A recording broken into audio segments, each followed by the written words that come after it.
आत्मा मेरे दिल में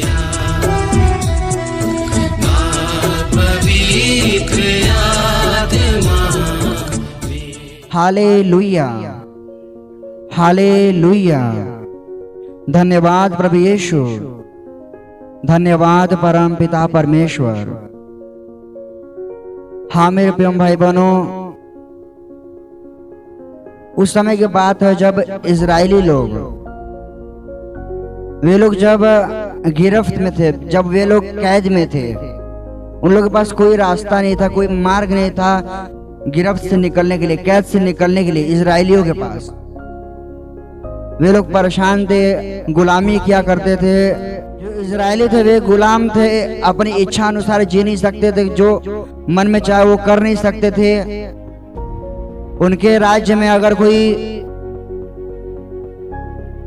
ऐसा कुछ नियम था मेरे प्रिय भाई बहनों की, कोई लड़का या लड़की कोई कुछ हो गया तो उसको मरवा दिया करते थे, ऐसा भी नियम था मेरे प्रिय भाई बहनों। तो जो इजरायली थे वे लोग अपनी इच्छा अनुसार रह नहीं पाते थे, उनके पास कोई मार्ग नहीं था कि वे लोग राजा फिरौन की गिरफ्त से बाहर निकल पाए। वे लोग सोच रहे, वे लोग ऐसा विचार बना चुके थे कि अब हमारी जिंदगी यही गुलामी में निकलने वाली है। उनके मन में ऐसा बन चुका होगा मेरे प्रिय भाई बहनों। परंतु तब परमेश्वर उनको चुनते हैं और मेरे प्रिय भाई बहनों मूसा के द्वारा क्या करते, परमेश्वर अपने वचन को अपने लोगों तक पहुंचाते हैं। डायरेक्टली सभी से बात नहीं करते, परंतु मूसा को वो चुनते हैं और मूसा के द्वारा अपने वचनों को वो अपने लोगों तक पहुंचाते हैं। इसलिए पहुंचाते हैं ताकि वे क्या पाएं, वे अपने मन में शांति और विश्राम को पाने पाए मेरे प्रिय भाई बहनों। Hallelujah, hallelujah. धन्यवाद प्रभु यीशु, धन्यवाद परमपिता परमेश्वर। मूसा के द्वारा परमेश्वर अपने लोगों के तलक अपनी बातों को, जो स्वर्गीय बातें हैं, जो स्वर्गीय नियम और कानून है, जो वचन है मेरे प्रिय भाई बहनों, अपने लोगों तक मूसा के द्वारा पहुंचाते हैं।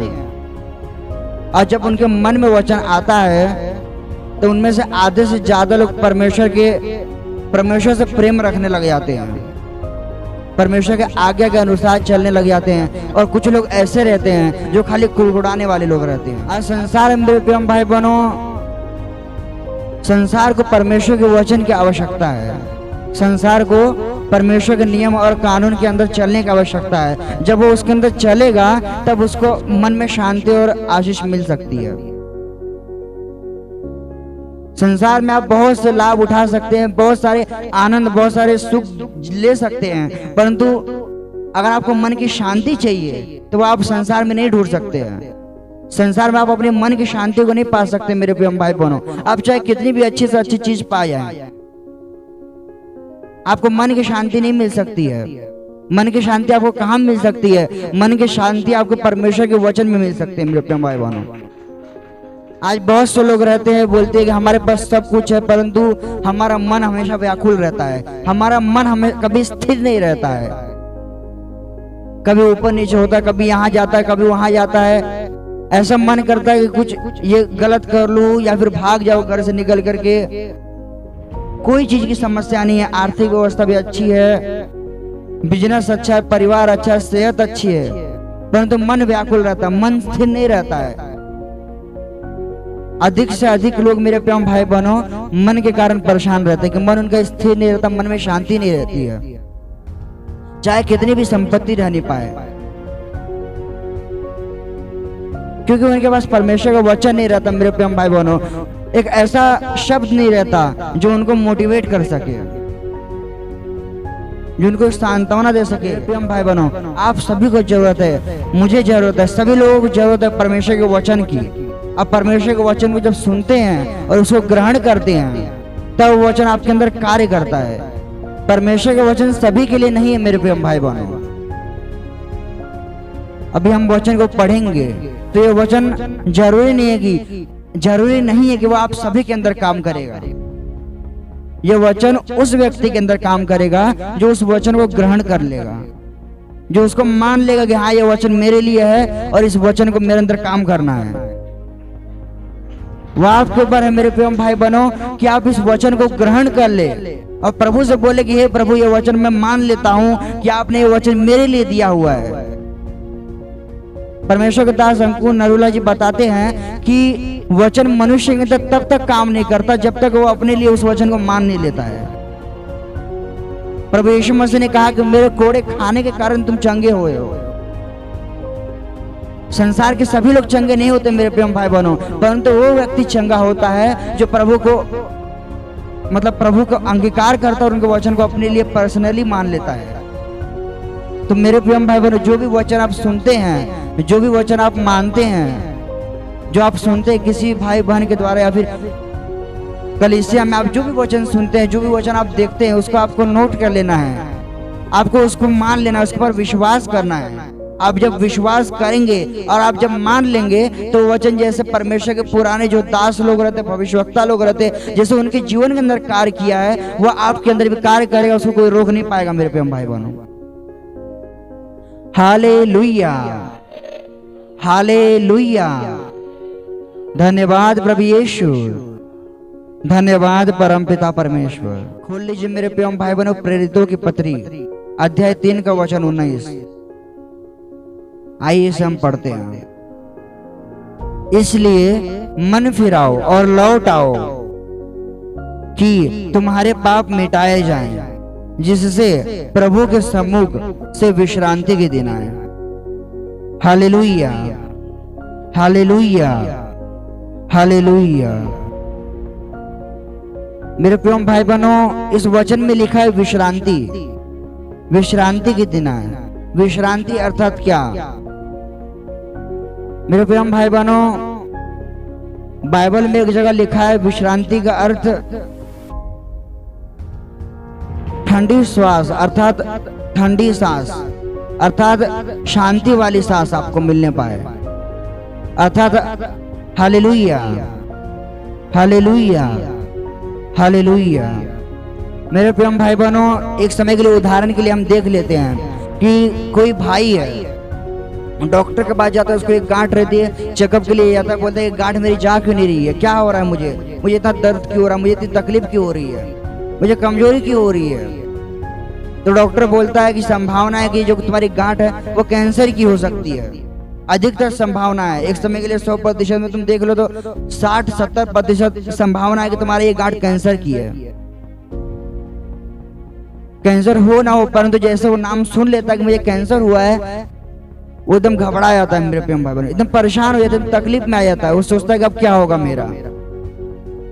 तो डॉक्टर को बोलता है मेरे प्रिय भाई बहनों कि आप मेरा सब चेकअप ले लीजिए, सारी चीजें ले लीजिए और रिपोर्ट कब तक आएगी मेरे लिए मुझे बता दीजिए, मैं रिपोर्ट को देख लूंगा।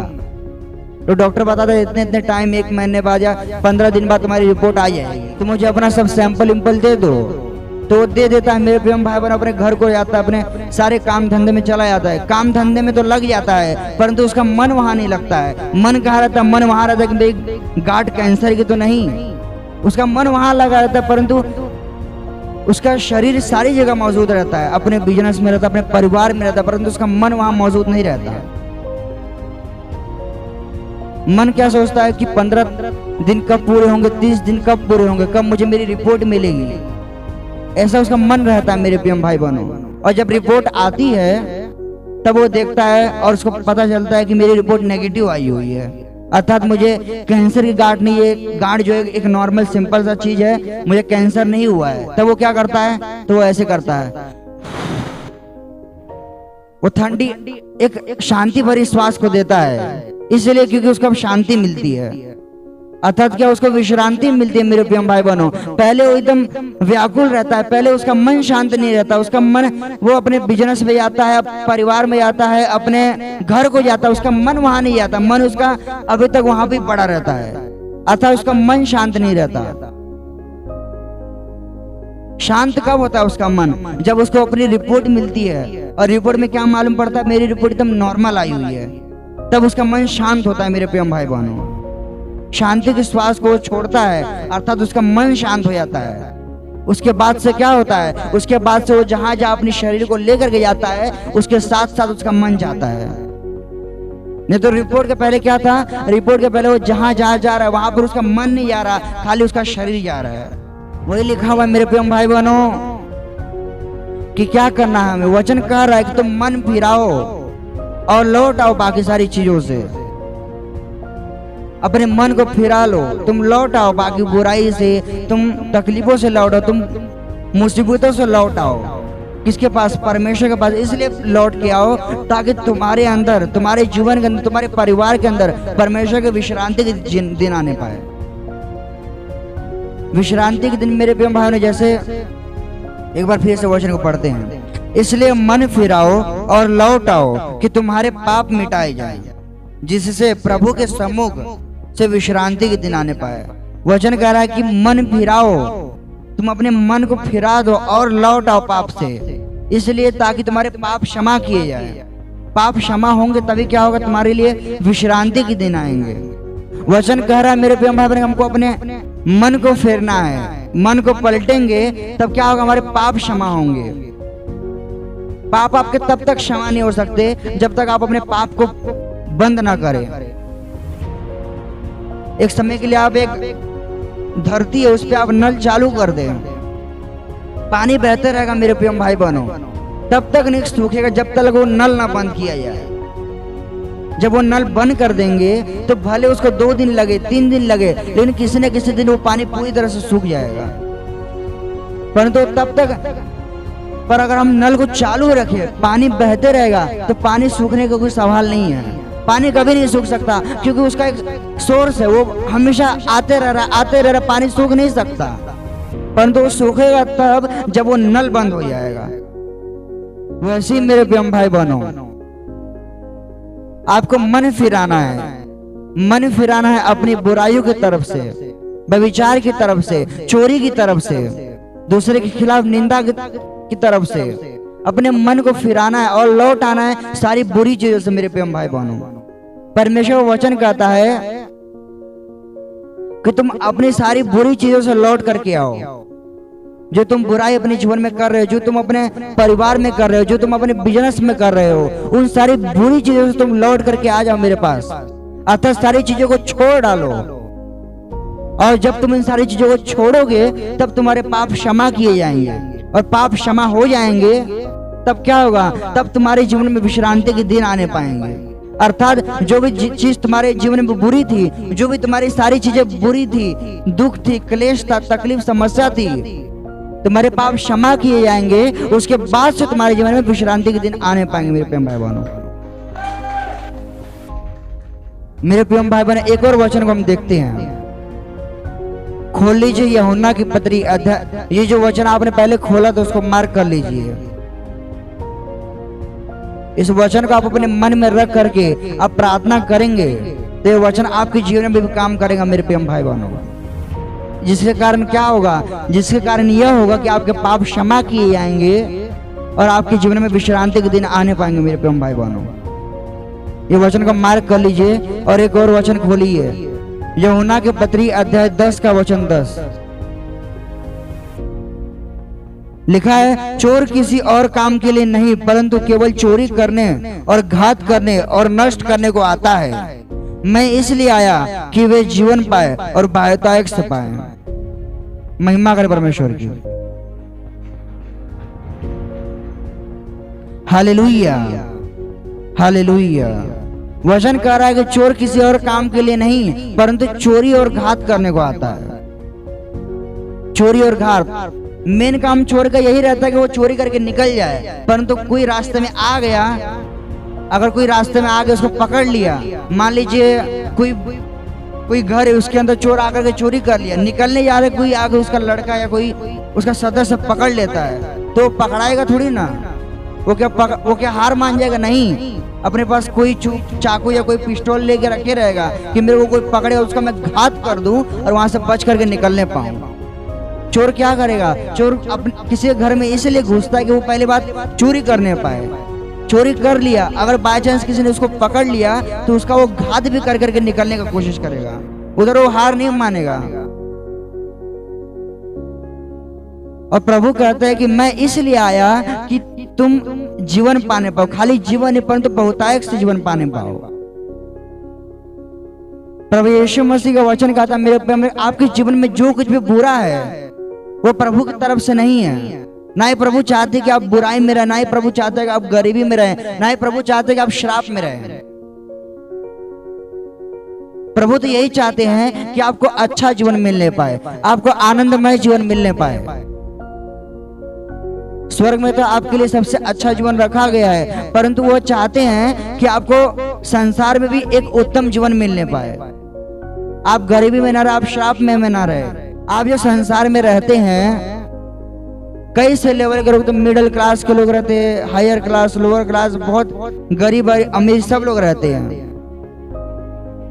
प्रभु ने सबको एक समान बनाया और वो चाहते हैं कि सब एक समान रहने पाए। हम अभी संसार में बहुत से भाई बहन रहते, बोलते कि प्रभु आप हमारे साथ ऐसा क्यों कर रहे हैं, हम गरीबी में है प्रभु, कब आप हमें इससे मुक्ति दिलाएंगे।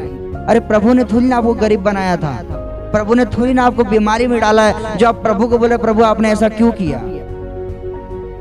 क्योंकि चोरी करने तो शैतान आपके जीवन में आया है मेरे प्रिय भाई बहनों। शैतान आपके अंदर बीमारी लाता है, शैतान आपके जीवन में तकलीफ लाता है, समस्या लाता है।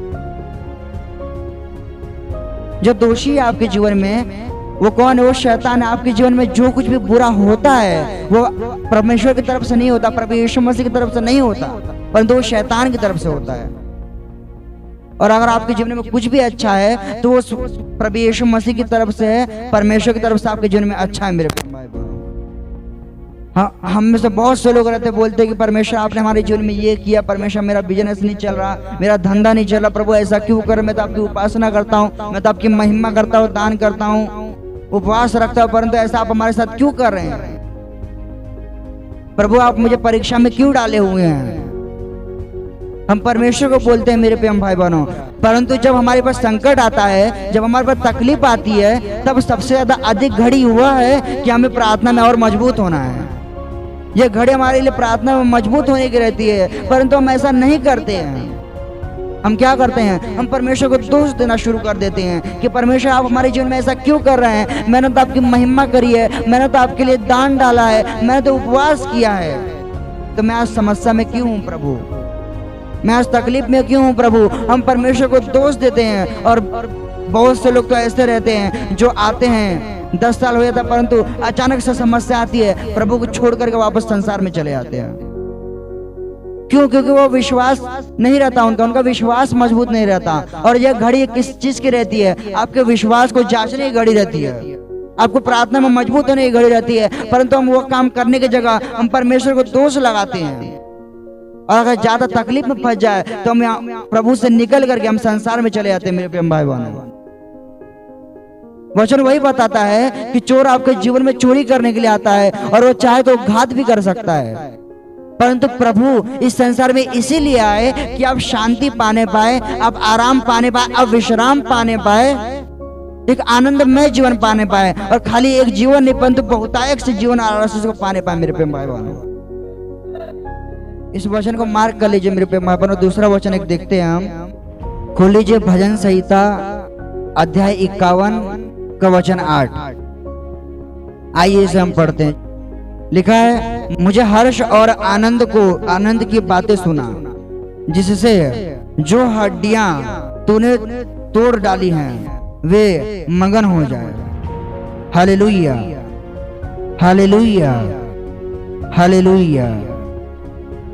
क्या लिखा है मेरे प्रिय भाई बहनों? लिखा है, मुझे हर्ष और आनंद की बातें सुना, मुझे आनंद की बातें सुना, मुझे खुशी की बातें सुना, मतलब मुझे अच्छी बातें सुना। परमेश्वर ये प्रार्थना है मेरे प्रिय भाई बहनों, जिससे जो हड्डियां तूने तोड़ डाली हैं वे मगन हो जाएं।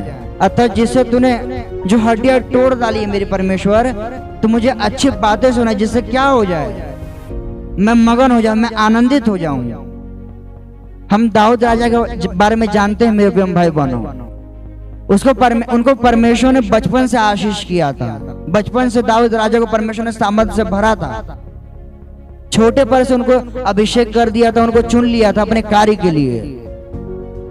जो परमेश्वर की सबसे छोटी, जितने जो गिनती में बहुत कम थे इजरायलियों का, परमेश्वर ने क्या किया?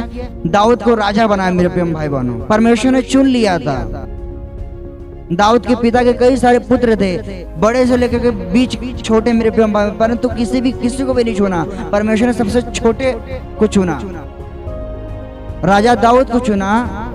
और परमेश्वर ने क्या किया मेरे प्रिय भाई, उसका अभिषेक करवाया, उसको इजराइल का राजा बनवाया, उसको इतनी आशीष की मेरे प्रिय भाई बहनों। हर एक क्षेत्र में राजा दाऊद को परमेश्वर ने ऊंचा किया, संपत्ति में, परिवार में, आदर में, सम्मान में, सेहत में, धन में, हर एक क्षेत्र में परमेश्वर ने राजा दाऊद को ऊंचा किया मेरे प्रिय भाई बहन। राजा दाऊद को परमेश्वर ने बहुत आशीष किया। इतना आप अगर अपने मन में सोचेंगे, आज बहुत से भाई बहन सोचते हैं कि काश परमेश्वर ने हमें इतना आशीष किया हो। राजा दाऊद को इतना परमेश्वर ने आशीष किया, आज हम सोचते हैं कि परमेश्वर काश हमको भी इतना आशीष करे। राजा दाऊद को परमेश्वर ने आशीष किया, परंतु एक समय राजा दाऊद का बाद में बुरा समय आता। क्या होता है? वो व्यभिचार में गिरते हैं, वो पाप में गिरते हैं। और उसके बाद क्या होता है? जितना परमेश्वर ने आशीष किया था वे सारी चीजें खत्म होनी शुरू हो जाती हैं। परमेश्वर ने एक बहुत बड़ा राज्य दिया था, राज्य में तलवारें चलने जाती, अपने अपने परिवार में तलवारें चलने लग जाती मेरे प्रिय भाई बहनों। परमेश्वर ने राजा दाऊद को हर एक जगह पे जिताया था, राजा दाऊद को हर एक युद्ध में परमेश्वर ने जिताया था। परंतु क्या हुआ? उसके बाद से राजा दाऊद हारना शुरू हो जाते हैं। जितने वो ऊंचे थे, एक समय के लिए आप बोल लीजिए कि वो 90% तक थे, तो वो 80 से 70, 70 से 60 होने लग जाते हैं। पहले उनकी बरकत होती थी, अब उसके बाद से वो घटना शुरू हो जाते हैं मेरे प्रिय भाई बहनों। तो उसके बाद में राजा दाऊद सोचते हैं, विचार करते हैं कि हाँ, ये मैंने पाप किया, मैंने गलत काम किया है, इसलिए परमेश्वर मेरे से क्रोधित है, परमेश्वर की आशीष मेरे ऊपर से हट चुकी है, मैंने बुरा काम किया है, इसलिए परमेश्वर मुझ पर क्रोधित है, परमेश्वर की आशीष मुझसे हट चुकी है, इसलिए मैं आज तकलीफ में, समस्या में जा रहा हूँ। तो जो राजा दाऊद रहते हैं वो परमेश्वर से क्षमा मांगते हैं, प्रार्थना करते हैं और बोलते कि हे परमेश्वर, मुझे आनंद की और हर्ष की बातें सुना, जिससे क्या हो, जो मेरी हड्डी टूट चुकी है, जो तूने तोड़ डाली है, वे सब मगन होने पाए, वे सब जुड़ जाने पाए, वे सब आशीषित होने पाए। मुझे तो आनंद और हर्ष की बातें सुना, अर्थात परमेश्वर मेरे सारे पापों गुनाहों को क्षमा कर, मुझे फिर से जैसे तूने पहले आशीष किया था पाप होने से पहले, वैसे मुझे अभी से भी आशीष देना शुरू कर। मेरी जो हड्डी टूट चुकी, जो तूने तोड़ डाली है, उसको तू मगन कर परमेश्वर, अर्थात मेरी हड्डियों को जोड़ दे, मेरे सारे बिगड़े काम को वापस से बना डाल।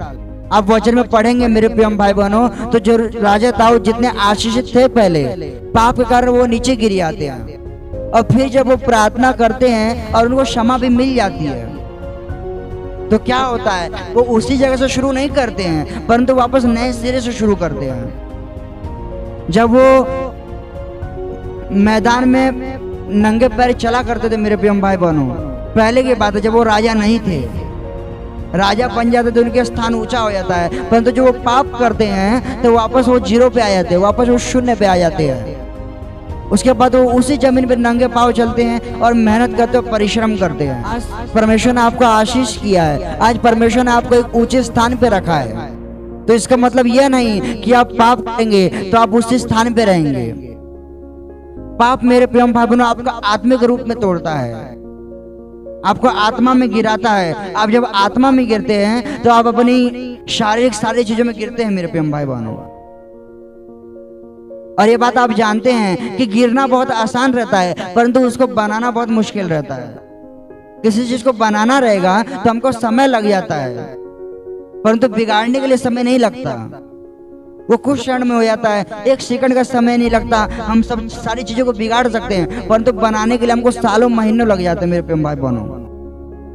तो वैसे राजा दाऊद थे, वे जब ऊंचे स्थान पे थे, उन्होंने पाप किया, वे नीचे गिर गए, और जब उनको पाप की क्षमा मिली तो उनके पास परमेश्वर की आशीष आना शुरू हो गई।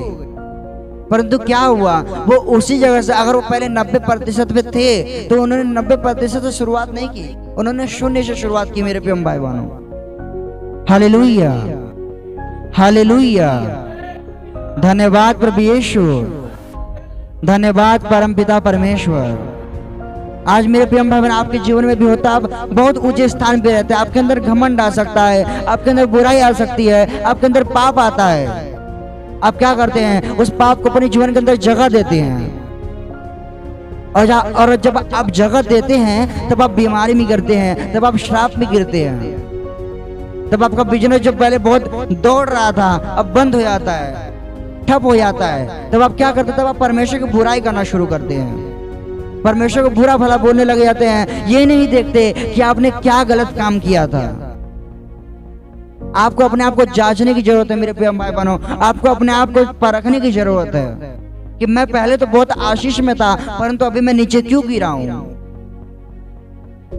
राजा दाऊद मेरे प्रिय भाई, जिसके परमेश्वर ने इतना आशीष किया था, वो जब बीमारी में गिरे, तकलीफ में गिरे, समस्या में गिरे, उन्होंने अपने आप को जांचा, उन्होंने अपने आप को परखा और बोला कि हाँ निश्चय मैं पाप में गिरा हूं, इसलिए परमेश्वर मुझसे क्रोधित है, इसलिए परमेश्वर मुझसे दूर है और मुझे आशीष देना परमेश्वर ने बंद कर डाला है।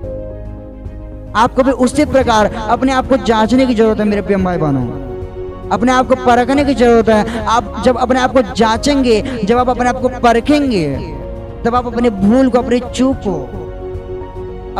अपनी क्या गलती की, आप उसको पहचान पाएंगे मेरे प्रिय भाई बहन। हाँ मेरे प्रिय भाई बहन, एक आखिरी वचन देखते हैं, खोल लीजिए अय्यूब की पत्री पुराने करार में अध्याय 5 का वचन 6।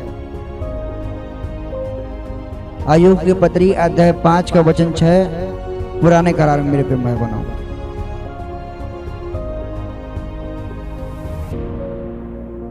परमेश्वर के दास अंकुर नरोला जी बताते हैं मेरे प्रिय भाई बहनों कि जो संसार में सभी बोलते हैं कि लाइफ इज अ स्ट्रगल, अर्थात जो हमारी जिंदगी है, जो हमारा जीवन है वो एक समस्या है।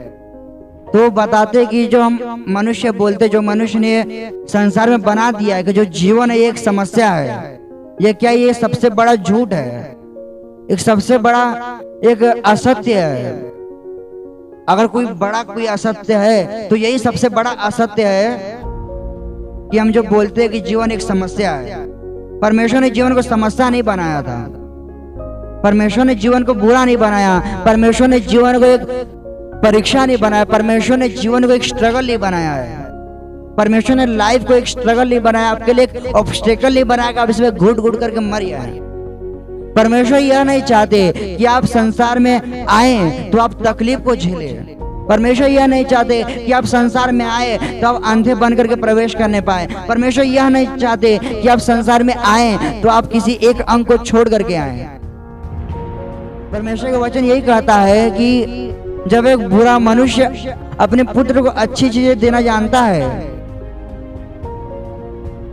तब जो हमारा परमेश्वर वो आपको अपनी आशीष क्यों नहीं देगा मेरे प्रिय भाई बहनों। जब एक बुरा मनुष्य अपने पुत्र को अच्छी चीजें देना जानता है, जब वो रोटी मांगेगा तो उसको सांप नहीं ला के देगा मेरे प्रिय भाई बहनों, उसको रोटी ही ला के देगा। जब वो पानी मांगेगा तो उसको वो जहर नहीं देगा, क्योंकि वो जानता है कि ये मेरा पुत्र है, मैं भले कितना भी बुरा क्यों ना रहूं परंतु ये मेरा पुत्र है, इसके लिए मैं अच्छा हूं। एक बुरा मनुष्य अपने पुत्र को भली वस्तुएं देना जानता है, तो जो परमेश्वर जो पूरे संसार को बनाया हुआ है, जो सभी का पिता है, वो अपने लोगों को अच्छी वस्तुएं क्यों ना देगा? कि वो आपको जीवन को संघर्ष बना कर देगा? नहीं, ये एक बहुत बड़ा असत्य है मेरे प्रिय भाई बहनों कि जीवन क्या है, जीवन एक समस्या है, लाइफ इज ए स्ट्रगल। ये बहुत बड़े असत्य है मेरे प्रिय भाई बहनों। Hallelujah, hallelujah, hallelujah. अय्यूब के पत्री अध्याय 5 का वचन 6, आइए इसे हम पढ़ते हैं। लिखा है, क्योंकि विपत्ति धूल से उत्पन्न नहीं होती और न कष्ट भूमि में से आता है। Hallelujah, hallelujah, hallelujah. लिखा है मेरे प्रिय भाई बहनों की जो विपत्ति है वो धूल से नहीं आती है और ना ही कष्ट जमीन में से उगता है। यह कोई बीज के समान नहीं है कि जमीन में आपने डाल दिया और वो उग गया। वो कहाँ से आता है? वो मनुष्य के भूल और चूक से आता है, मनुष्य के पाप से आता है, मनुष्य के कुकर्म से आता है। आपके जीवन के अंदर आप ऐसा ना बोले कि ये जो विपत्ति है, ये जो तकलीफ है, ये जो समस्या है, ये तो मनुष्य का एक अंग है, ये तो मनुष्य का एक भाग है। जो हम लोग बोलते हैं कि जिंदगी में सुख और दुख के बादल ये हमारी जिंदगी में फिक्स है, ये आना ही आना है, तो ये गलत है मेरे प्रिय भाई बहनों। क्योंकि यह जो विपत्ति है, ये जो तकलीफ समस्या है, यह एक बीज नहीं है जो आपने धरती पे डाल दिया अपने आप उग जाएगा। यह आपके ऊपर आपकी गलतियों से आता है, आपके समस्याओं से आता है। आप जो बुरा काम करते हैं, इस वजह से आपकी जिंदगी में, आपके लाइफ में समस्याएं आती है। दाऊद राजा जो थे बहुत आनंदित थे, बहुत खुश थे, बहुत मगन थे, बहुत परमेश्वर ने ऊंचा किया था। परंतु कब से समस्या आना शुरू हुई? समस्या तब से आना शुरू हुई जब वे व्यभिचार में गिरे, जब वे पाप में गिरे, तब से समस्या आना शुरू हुई। उससे पहले तो वे बहुत आनंदित थे, बहुत खुश थे मेरे प्रिय भाई बहनों।